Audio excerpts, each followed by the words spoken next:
क्या कुछ सोचता है। जुनैद अकबर साहब ने बड़े अहम इंकशाफात किए। ये बातें कुछ तो पहले बाहर आ चुकी थी, लेकिन अब खुलकर बाहर आ रही हैं। जुनैद अकबर बहुत सख्त आदमी साबित हुए और उन्होंने जबरदस्त कामयाबी भी हासिल की। बहुत शॉर्ट नोटिस के ऊपर उन्होंने अपने लीडर को जो है वो मायूस नहीं किया। इमरान खान साहब खुश भी हुए और जिस तरह की पॉलिटिकल कार्रवाई जुनैद अकबर साहब ने की और जिस तरह लोगों को इकट्ठा किया, और अभी भी वो बड़ी सख्ती कर रहे हैं कि पार्टी के अंदर वो लोग जो सुस्त होकर बैठे हुए हैं, जो सिर्फ इमरान खान साहब की पॉपुलैरिटी के ऊपर इंहिसार करते हैं और खुद कोई एक्टिविटी नहीं कर रहे, उन सबका एहतसाब भी वो करने जा रहे हैं।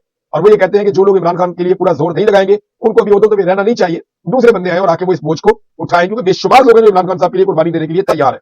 तो उन्होंने बताया कि जनाब जब ये आईनी तरमीम कर रहे थे ना, 26वीं आईनी तरमीम, तो आप पाकिस्तान के निजाम की आप खूबी चेक करें, ये पाकिस्तान की एस्टेब्लिशमेंट का काम है। वो ये कहते थे कि 75 करोड़ रुपया देंगे फी बंदा और गोल्डन वीजा भी देंगे दुबई का, वो भी महंगा है।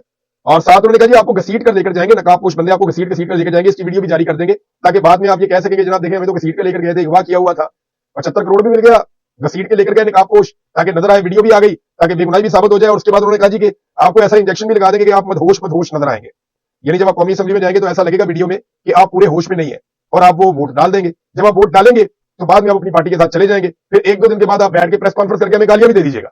यानी आपके पास ये जवाब होगा जनाब मुझे कोई अगवा करके ले गया था, जनाब मुझे इंजेक्शन लगा दिया था, मैं पूरे होशो हवास में नहीं था, मुझे लाकर असेंबली में खड़ा किया गया, मेरे से वोट ले लिया गया, मैं इस वोट को नहीं मानता। तो उसके बाद होना ही कुछ नहीं है, क्योंकि अदालतों पे उनको पूरा भरोसा है कि अदालतें जो है वो इतना बड़ा स्टेप नहीं लेगी। बहरहाल आप अंदाजा करें, और साथ में 75 करोड़ भी मिल रहा था, गोल्डन वीजा भी मिल रहा था। ये है पाकिस्तान का घटिया निजाम। पूरी दुनिया में ये एस्टेब्लिशमेंट इस तरह की चीजें करती है, अपनी इंटेलिजेंस को इस्तेमाल करती है दहशतगर्दी को रोकने के लिए, अपने दुश्मन को शिकस्त देने के लिए, अपने कौमी और मुल्की मफाद में।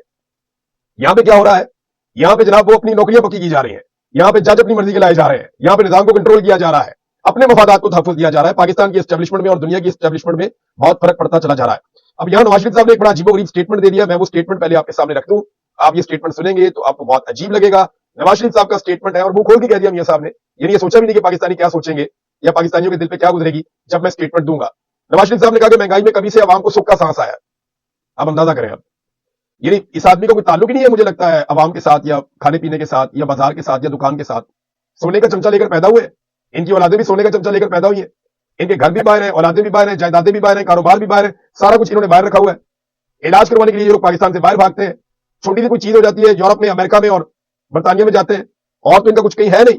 तो इन्हें क्या मालूम कि एक आम आदमी के ऊपर क्या गुजर रही है, या महंगाई कम हुई है या ज्यादा हुई है। मिसाल के तौर पर यहाँ पे जंग अखबार के अंदर उन्होंने खबर छाप दी, ये जरा देखें आप, ये जंग अखबार के अंदर छपी हुई है, महंगाई 60 साल की कम तरीन सतह पर। ये पूरा मेन वायलेंस, पूरी जो मेन हेडिंग है वो ये छपी हुई है, जहां जंग लिखा होता है ना, ये देखिए आप नीचे मेन हेडिंग छपी हुई है बड़ी बड़ी करके पूरे सफे के ऊपर, और लिखा गया हुआ है कि महंगाई 60 साल की कम तरीन सतह पर। अंदाजा करें आप, 60 साल के अंदर इमरान खान साहब के 3 साल शामिल है ना, कम तरीन सतह पर कहां पे आ गई भाई।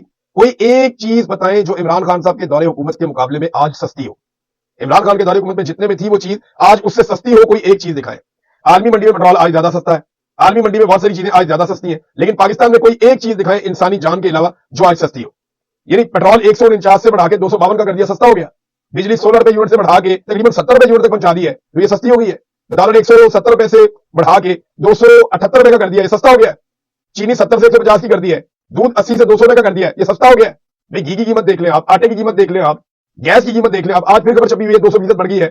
तो आप मुझे ये बताएं कि ये कौन सी चीजें सस्ती हो रही है। नवाज शरीफ किस दुनिया में रहता है भाई? कभी बिजली का बिल दिया हो, कभी गैस का बिल दिया हो, कभी जनाब कोई खाना खुद लेकर खाया हो, कभी जनाब कोई खुद शॉपिंग की हो तो पता हो ना।